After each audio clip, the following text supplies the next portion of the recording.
The Etude on page 27, number 8, is just the cutest thing, I think.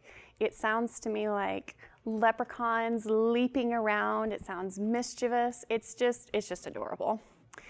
But it's only adorable if you play the right rhythms. So we need to know a couple of things about the rhythms before you start playing.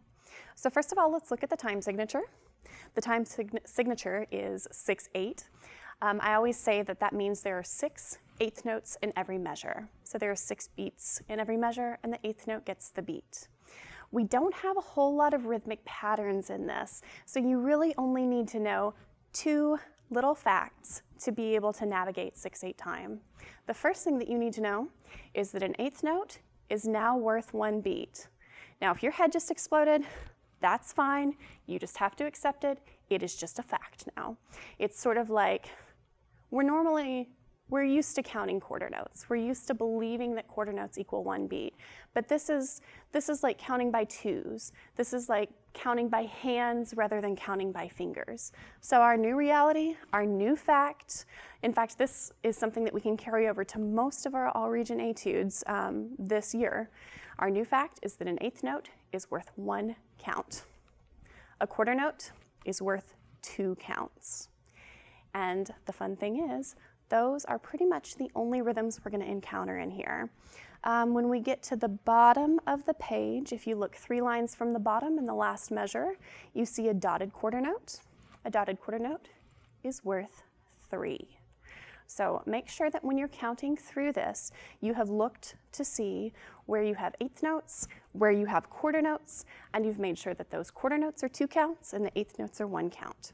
So just for a little practice, let's slowly count through the first 2 measures with the pickup into the first measure. Okay? 1, 2, 3, 4, 5, 6. 1, 2, 3, 4, 5, 6. 1, 3, 4. Okay, you want to hear what that sounds like? Here we go. 1, 2, 3, 4.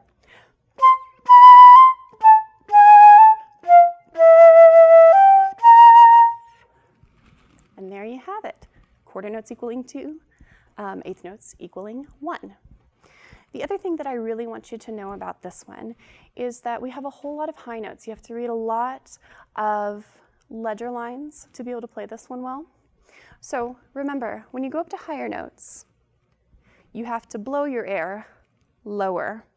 Your nose is going to distinctly come down. I'm going to demonstrate this for you on measure 1, 2, 3, 4, 5. Measure 5 going from a C to an F. So I'm going to be like C, matter of fact. F, slight disapproval. Okay?